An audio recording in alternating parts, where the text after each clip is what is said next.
നടിയെ ആക്രമിച്ച കേസിലെ അതിജീവിതയുടെ വൈകാരികമായ കുറിപ്പ് പുറത്തുവന്നതിന് പിന്നാലെ പിന്തുണയുമായി നടനും അഭിഭാഷകനുമായ സി ഷുക്കൂർ എന്ന ഷുക്കൂർ വക്കീൽ രംഗത്ത് വന്നിരുന്നു. അതിജീവിതക്കൊപ്പം സിനിമ ചെയ്യാൻ ഭാഗ്യമുണ്ട് എന്നും അപ്പോഴെല്ലാം അവർ അനുവദിച്ച ആ കൊടിയ അതിക്രമങ്ങളെക്കുറിച്ചും കേസിനെക്കുറിച്ചുമായിരുന്നു അവർക്ക് പറയാൻ ഉണ്ടായിരുന്നതെന്നും ഷുക്കൂർ ഫേസ്ബുക്കിലെ ഒരു കുറിപ്പിലൂടെ പറയുന്നു. അതിഗുരുതരമായ ട്രോമയിൽ കൂടി കടന്നാണ് അവർ പോലീസിൽ പരാതി നൽകാൻ തയ്യാറായതെന്നും ഷുക്കൂർ വക്കീൽ പറയുന്നു. അവർക്ക് രണ്ട് ഓപ്ഷനുകൾ ഉണ്ടായിരുന്നു. ഒന്ന്, പോലീസിൽ പരാതി നൽകുക.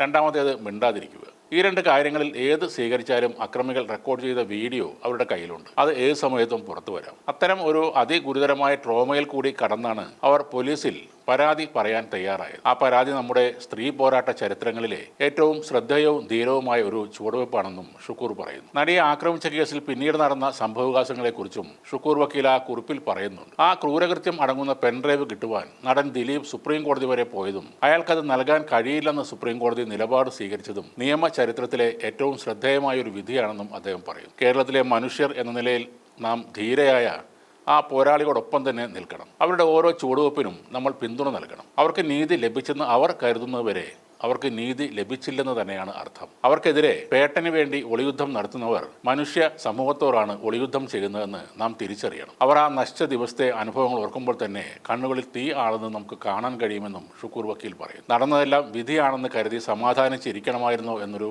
അതിവൈകാരികമായ കുറിപ്പ് അതിജീവിത കഴിഞ്ഞ ദിവസം പങ്കുവച്ചിരുന്നു. കേസിലെ രണ്ടാം പ്രതി മാർട്ടിന്റെ വീഡിയോക്കെതിരെയായിരുന്നു ആ പ്രതികരണം. ഒരു അക്രമം നടന്നപ്പോൾ ഉടൻ പോലീസിൽ പരാതിപ്പെട്ടതാണ് താൻ ചെയ്ത് തെറ്റെന്നും അന്ന് സംഭവിച്ചതെല്ലാം വിധിയാണെന്ന് സമാധാനിച്ച് ഒന്നും പറയാതെ ഇരിക്കണമായിരുന്നു എന്നുമാണ് അതിജീവിത എഴുതിയത്. കേസിലെ പ്രതിയായ മാർട്ടിൻ അതിജീവിതയെ അധിക്ഷേപിച്ച് സമൂഹ മാധ്യമങ്ങളിലൂടെ ഒരു വീഡിയോ പ്രചരിപ്പിച്ചിരുന്നു. സംഭവത്തിൽ തൃശൂർ സൈബർ പോലീസ് കേസെടുക്കുകയും ചെയ്തിരുന്നു. നടിയെ ആക്രമിച്ച കേസിലെ രണ്ടാം പ്രതിയാണ് ഈ മാർട്ടിൻ. നിലവിൽ വിയൂർ സെൻട്രൽ ജയിലിൽ ശിക്ഷ അനുഭവിക്കുകയാണ് അദ്ദേഹം. മാർട്ടിന്റെ വീഡിയോ പങ്കുവച്ചവർക്കെതിരെയും നടപടി വേണമെന്ന് അതിജീവിത ആവശ്യപ്പെട്ടിട്ടുണ്ട്. DIG ഹരിശങ്കറിനാണ് പരാതി നൽകിയത്. പരാതിക്കൊപ്പം 24 വീഡിയോ ലിങ്കുകളും അവർ കൈമാറിയിരുന്നു. ഇപ്പോഴും സോഷ്യൽ മീഡിയയിൽ ഒരു വിഭാഗം ആളുകൾ, അതായത് ഒരു പ്രത്യേക വിഭാഗം ആളുകൾ മാർട്ടിൻ പറഞ്ഞതാണ് ശരിയെന്ന രീതിയിൽ ആ വീഡിയോ പ്രചരിപ്പിക്കുന്നുണ്ട്. അതൊക്കെ ആരുടെ കാശ് മേടിച്ചിട്ട് നടത്തുന്ന PR വർക്കാണെന്ന് മലയാളികൾക്കെല്ലാം മനസ്സിലാകുകയും ചെയ്യും. സെലിബ്രിറ്റികൾ എന്ന് വിശേഷിപ്പിക്കപ്പെടുന്ന അഖിൽ മാരാർ, ശ്രീജിത്ത് പണിക്കർ, രാഹുൽ ഈശ്വർ, ഡാൻസർ സത്യഭാമ എന്നിവരൊക്കെ നിരന്തരം ദിലീപിന് സപ്പോർട്ടുമായി സോഷ്യൽ മീഡിയയിൽ നിറയുകയാണ്. ഷുക്കൂർ വക്കീൽ പറയുന്നത് പോലെ